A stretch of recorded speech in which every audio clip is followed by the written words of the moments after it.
والصلاة والسلام على أشرف الأنبياء والمرسلين أما بعد فأعوذ بالله من الشيطان الرجيم بسم الله الرحمن الرحيم الصلاة والسلام عليك يا رسول الله وعلى آلك وأصحابك يا حبيب الله۔ آج کے درس میں ہم سنیں گے روزے کی حقیقت کیا ہے۔ کیا روزہ صرف کھانا پینا چھوڑنے کا نام ہے؟ کیا روزہ رکھ کے سو جانا اس کا نام روزہ ہے؟ کیا روزہ رکھ کے سارے کام کاج سے اپنے آپ کو بری کر دینا اس کا نام روزہ ہے؟ نہیں، بلکہ روزہ اللہ تعالیٰ کا قرب حاصل کرنے کا ایک بہترین ذریعہ ہے۔ سرکار دو عالم صلی اللہ علیہ وسلم نے ارشاد فرمایا، روزہ عبادات کی جڑ ہے، روزہ عبادات کی اصل ہے، روزہ عبادات کی بنیاد ہے۔ یعنی جو بندہ روزہ رکھ لیتا ہے اس کا مطلب یہ ہے کہ اس نے عبادات کی بنیاد پر ہاتھ ڈال دیا۔ اب روزہ دار بھی ہے، اس کے ساتھ ساتھ وہ گناہوں سے بھی بچ رہا ہے، یہ بھی عبادت ہے، نمازوں کی پابندی بھی کر رہا ہے، یہ بھی عبادت ہے، قرآن پاک کی تلاوت کر رہا ہے، یہ بھی عبادت ہے، اور عبادت میں تقویت حاصل کرنے کے لیے حالت روزہ میں وہ آرام کرتا ہے تو یہ بھی عبادت ہے۔ تو فقط کھانا پینا چھوڑ دینا یہ روزہ نہیں ہے، اور کھا پی کے سارا دن سوتے رہنا تو یہ بھی روزے کی اصل نہیں ہے۔ اصل یہ ہے ہم نے روزہ رکھ کے اللہ تعالیٰ کا قرب حاصل کرنا ہے۔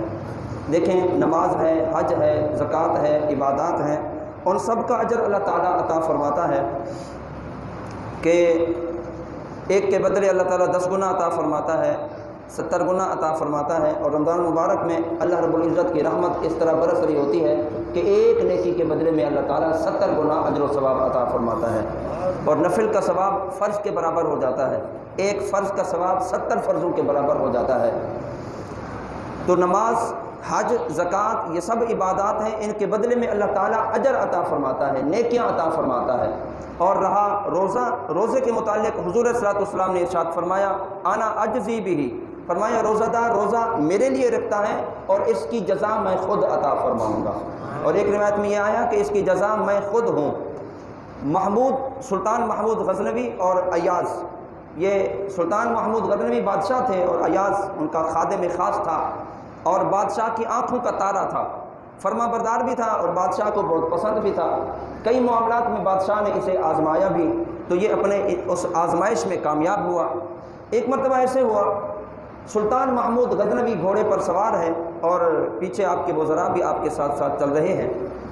ایک مرتبہ ایسے ہوا کہ اس کے کچھ موتی گر گئے۔ بادشاہ سلامت نے کہا کہ یہ موتی چن لو، تو سب جو وزراء تھے، جو خلفاء تھے، وہ موتی چننے میں لگ گئے۔ لیکن کچھ دور جا کر جب پیچھے دیکھا تو ایاز اپنے گھوڑے پر سوار بادشاہ کے پیچھے پیچھے چل رہا تھا۔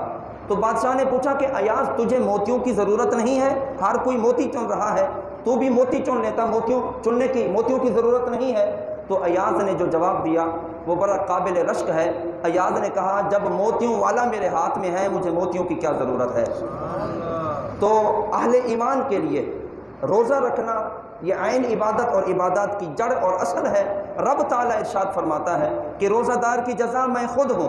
اہل ایمان کو تو خوشخبری ہو، ہر عمل کے بدلے اللہ تعالیٰ اجر عطا فرماتا ہے۔ روزہ دار کے لیے اللہ تعالیٰ خود جزا کا اہتمام فرما رہا ہے۔ گویا کہ جس جنت کی تلاش ہم اعمال صالحہ کر کے کر رہے ہوتے ہیں وہ جنت والا روزہ رکھنے سے خود مل جاتا ہے۔ تو جب روزہ رکھنے سے خود جنت والا مل رہا ہے تو بتائیں پھر بندہ اس عمل سے کیوں غفلت کرے اور کیوں پیچھے ہو جائے؟ آج تو روزہ رکھ کے سارا دن خصوصاً نوجوان آرام فرماتے ہیں، سارا دن آرام فرماتے ہیں۔ کئی تو نمازیں بھی چھوڑ دیتے ہوں گے، نمازیں نہیں تو جماعت بھی چھوڑ دیتے ہوں گے۔ تو یہ روزے کی اصل نہیں ہے، یہ روزے کی حقیقت نہیں۔ آپ نے روزہ تو رکھ لیا، احسان لگا دیا، آپ نے منت لگا دیا اہل خانہ پر، گھر والوں پر، آپ نے بوجھ بنا دیا اپنے اوپر روزے کو۔ نہیں، روزہ تو اللہ کا قرب حاصل کرنے کا ذریعہ ہے۔ روزہ رکھ کر ہم رب تعالیٰ کا قرب حاصل کر سکتے ہیں، ہم اللہ کی بارگاہ کے پسندیدہ اور مقبول بندے بن سکتے ہیں۔ یہ تبھی ہوگا جب ہم روزے کی حقیقت پر عمل کریں گے، روزے کی حقیقت پر جب ہم غور و فکر کریں گے۔ سرکار دو عالم صلی اللہ علیہ وسلم نے ارشاد فرمایا کہ روزہ یہ فقط پیٹ کا روزہ نہیں ہے، روزہ آنکھ کا بھی ہوتا ہے، روزہ کانوں کا بھی ہوتا ہے۔ کان کا روزہ یہ ہے کہ کوئی غیر شرعی کلمات، غیر شرعی جملے آپ کے کانوں میں نہ پڑے، یہ کانوں کا روزہ ہے۔ کوئی غیر شرعی چیز آپ کی آنکھیں نہ دیکھیں، یہ آنکھ کا روزہ ہے۔ فحاشی اریانی سے تو آپ بچ گئے، اور آپ نے کہا کہ ہم روزہ دار ہیں، اور گھر میں آپ نے وقت گزارا، لیکن گھر میں فحاشی کا مرکز موبائل اگر آپ کے ہاتھ میں موجود ہے اور اس میں فلمیں، گانے اور ڈرامے اور میوزک چل رہا ہے اور آپ اس کو بخوشی دیکھ رہے ہیں، تو یہ آنکھ کا روزہ، آپ نے آنکھ کے روزے کی حفاظت نہ کی، اور گانے باجے آپ سن رہے ہیں، تو وہ روزہ رکھنے کا کیا مقصد کہ آپ روزے کی اصل سے جناب جدا ہو رہے ہیں، جو روحانیت تھی روزے کی اس سے آپ دور ہو رہے ہیں۔ روزے کی روحانیت تو تبھی ملے گی جن چیزوں سے رب تعالیٰ نے منع فرمایا ان سے ہم بچ جائیں، اور جن کے کرنے کا حکم دیا ان کو ہم کرتے رہیں۔ سرکار دو عالم صلی اللہ علیہ وسلم کا فرمان مقدس تو یہ ہے کہ رب تعالیٰ کی رحمت غروب آفتاب سے لے کر صبح طلوع فجر تک ساری رات رب تعالیٰ کی رحمت صدائیں دیتی ہے کوئی طلب کرنے والا اس کی طلب پوری کر دی جائے، ہے کوئی گناہوں کی معافی مانگنے والا ان کے گناہوں کو بخش دیا جائے، ہے کوئی روزی کا متلاشی ان کے رزق میں برکت کر دی جائے، ہے کوئی جناب اولاد کا متلاشی اسے اولاد دے دی جائے۔ یعنی اللہ تعالیٰ کی رحمت ساری رات صدائیں دیتی ہے۔ کیا مقصد ہے اس کا مقصد یہ ہے اہل ایمان کو راتوں کو اٹھ کر بھی اللہ کی عبادت کرنی چاہیے، اور اللہ تعالیٰ سے دعائیں کرنی چاہیے، استغفار کرنا چاہیے، رب کے حضور معافی مانگنی چاہیے، توبہ کے خواستگار ہونا چاہیے، استغفار کرنا چاہیے۔ لیکن ہم کیا کر رہے ہیں؟ ہمارا معاشرہ کیا کر رہا ہے؟ ہماری نوجوان نسل کیا کر رہی ہے؟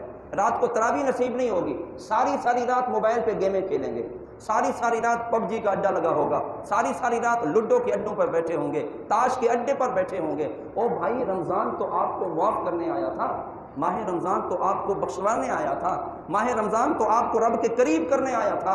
جس رب کی رحمت اتنی برس رہی ہے، صرف بندے کو چند لفظ کہنے ہیں رب تعالیٰ کی رحمت اس کو آغوش میں لے گی، اتنی رحمت قریب ہو رہی ہے اور ہم اپنے آپ کو رب سے دور کر رہے ہیں۔ تو ماہ رمضان اس لیے نہیں آتا کہ ساری رات ہم جاگیں تو صحیح لیکن غیر شرعی کاموں میں پڑے رہیں، ساری رات تو جاگیں اور ہم کہیں جناب ہم تو ساری رات جاگتے ہیں اس لیے سارا دن سوتے ہیں، وہ آپ کا ساری رات جاگنا بیکار ہے، سارا دن سونا بیکار ہے، کیونکہ رب تعالیٰ کی یاد سے آپ رات بھی غفلت سے گزار رہے ہیں اور دن بھی غفلت سے گزار رہے ہیں۔ ساری رات جاگیں، لیکن جاگنے کا مقصد یہ ہے اللہ کی عبادت میں گزاریں، اللہ کے حضور دعاؤں میں گزاریں، اللہ کے حضور کی گڑائیں، رب تعالیٰ کے حضور توبہ کریں، التجائیں کریں، اللہ تعالیٰ سے دعائیں مانگیں، اپنی گزشتہ جناب وہ اگر خطاؤں والی زندگی گزری ہے تو اپنی خطاؤں کی معافی رب تعالیٰ سے مانگیں، آئندہ اپنی زندگی اچھی گزارنے کا رب سے عہد کریں، اللہ تعالیٰ سے مانگیں، اللہ تعالیٰ کی رحمت بہت قریب ہے، اللہ تعالیٰ عطا فرماتا ہے۔ فرمایا وَإِذَا سَأَلَكَ عِبَادِي عَنِّي فَإِنِّي قَرِيبٌ أُجِيبُ دَعْوَةَ الدَّاعِ إِذَا دَعَانِ۔ فرمایا اے محبوب، جب میرے بندے تجھ سے سوال کریں کہ رب کہاں ہے، تو فرمایا عنی فانی قریب، فرمایا اے محبوب آپ فرما دینا کہ رب تعالیٰ بہت قریب ہے۔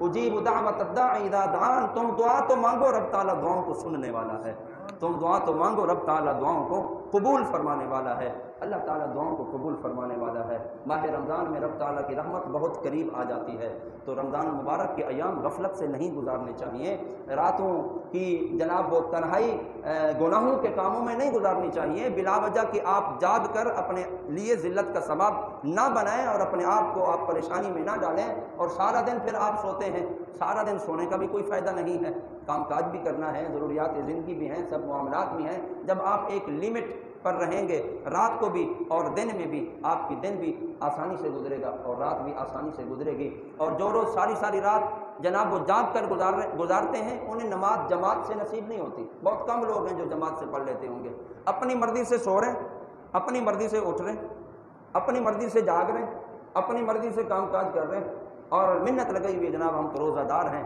تو یہ روزہ کسی کا احسان چتلانے کے لیے نہیں آتا، یہ روزہ کسی کی منت اٹھانے کے لیے نہیں آتا ہے، یہ روزہ جناب کسی پر بوجھ بننے کے لیے نہیں آتا، یہ روزہ تو ہماری مغفرت کروانے کے لیے آتا ہے، روزہ تو ہمیں اللہ تعالیٰ کے قریب کرنے کے لیے آتا ہے۔ تو ہمیں اپنے لیل و نہار میں غور و فکر کرنا ہوگا۔ آدھا ماہ رمضان گزر گیا، پتہ نہیں زندگی میں یہ آدھا رمضان بھی ہے یا نہیں ہے، جتنے ایام ہماری زندگی کے باقی ہیں، جتنے ایام ماہ رمضان کے باقی ہیں، تو غفلت سے یہ وقت نہیں گزرنا چاہیے۔ دیکھا تھا آپ نے شروع میں ماشاءاللہ مسجد بھری ہوتی تھی نمازیوں کی، اب وہ نمازی کہاں ہے؟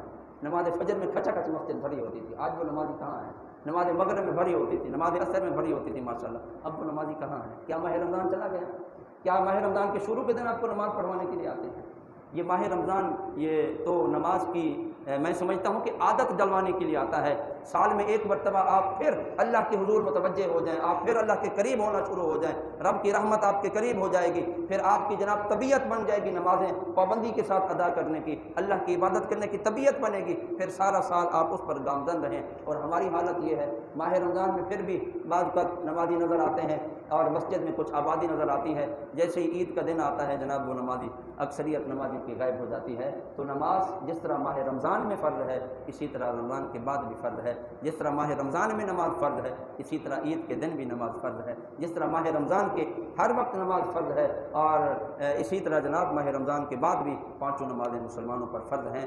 ماہ رمضان فقط اپنے لیے نماز پڑھوانے نہیں آتا، یہ تو ہماری طبیعت بنوانے کے لیے آتا ہے، ہمیں تو ریڈی ہو جانا چاہیے، ایگری ہو جانا چاہیے، اپنے آپ کو تیار کر لینا چاہیے اور پھر نماز کی اس طرح پابندی کریں چونکہ ہم مسلمان ہیں اور فرض ہے نماز، جس طرح ماہ رمضان میں پابندی کرتے ہیں ماہ رمضان کے بعد بھی اسی طرح ہم نمازوں کی پابندی کریں۔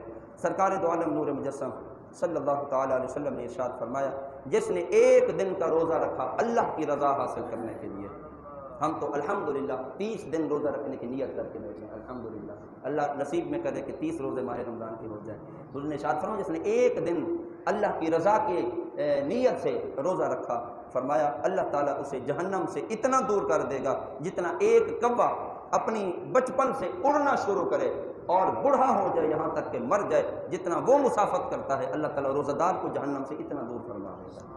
ہاں، اور فرمایا جس نے ماہ رمضان کا ایک روزہ بھی خاموشی اور سکون سے رکھا اس کے لیے جنت میں ایک گھر سبز زبرجد یا سرخ یاقوت کا بنا دیا جائے گا۔ اور فرمایا ہر شے کے لیے زکوٰۃ ہوتی ہے، ہم اپنی اموال کی زکوٰۃ دیتے ہیں، اپنی دولت کی زکوٰۃ دیتے ہیں، فرمایا اسی طرح جسم کی زکوٰۃ بھی ہوتی ہے، اور یہ جو روزہ ہے روزہ انسان کے جسم کی زکوٰۃ ہے۔ سرکار دو عالم صلی اللہ علیہ وسلم نے ارشاد فرمایا کہ جو بندہ روزے کی حالت میں صبح کرتا ہے اس کے لیے آسمان کے دروازے کھول دیے جاتے ہیں اور اس کے اعضاء تسبیح کرتے ہیں، اور آسمان دنیا پر رہنے والے فرشتے اس کے لیے سورج کے ڈوبنے تک مغفرت کی دعائیں کرتے رہتے ہیں، اور جب وہ کھڑا ہو کر چند رکعتیں ادا کر لیتا ہے تو یہ آسمانوں میں اس کے لیے نور بن جاتی ہیں، اور حور عین بڑی آنکھوں والی حوریں اس کی بیویاں بننے والی ہیں وہ کہتی ہیں اے اللہ تو اس کو ہمارے پاس بھیج دے اور ہم اس کے دیدار کی بہت زیادہ مشتاق ہو رہی ہیں۔ یہ تو ایک روزے کا اجر ہے، روزہ دار یہ چند رکعت نفل پڑھ لے، اور نفل سے مراد نفلی نماز ہے، تو جو فرائض کی بھی پابندی کرتا ہوگا ساتھ میں سنن و نوافل اور اضافی نوافل بھی پڑھتا ہوگا، اور روزے میں اپنی آنکھوں کی بھی حفاظت کرتا ہوگا، اپنی زبان کی بھی حفاظت کرتا ہوگا، اپنے کانوں کی بھی حفاظت کرتا ہوگا، آپ اندازہ کر سکتے ہیں کہ وہ کتنا رب تعالیٰ کا اجر و ثواب پائے گا۔ تو میرے ساتھیوں، میرے بزرگوں، خصوصاً میرے نوجوان دوستوں، یہ ایام غفلت میں گزارنے کے ایام نہیں ہیں، یہ ایام اللہ کی یاد میں گزارنے کے ایام ہیں۔ اللہ تعالیٰ ہمیں فکر آخرت بھی عطا فرمائے اور اپنی یاد میں ہمیشہ گامزن رکھے۔ اللہ تعالیٰ ہمارے روزوں کو قبول فرمائے اور آئندہ بھی خلوص دل سے اسی طرح ہم روزے رکھتے رہیں۔ وما علینا الا البلاغ المبین۔ بسم اللہ الرحمن الرحیم، الحمد للہ رب العالمین، والصلاۃ والسلام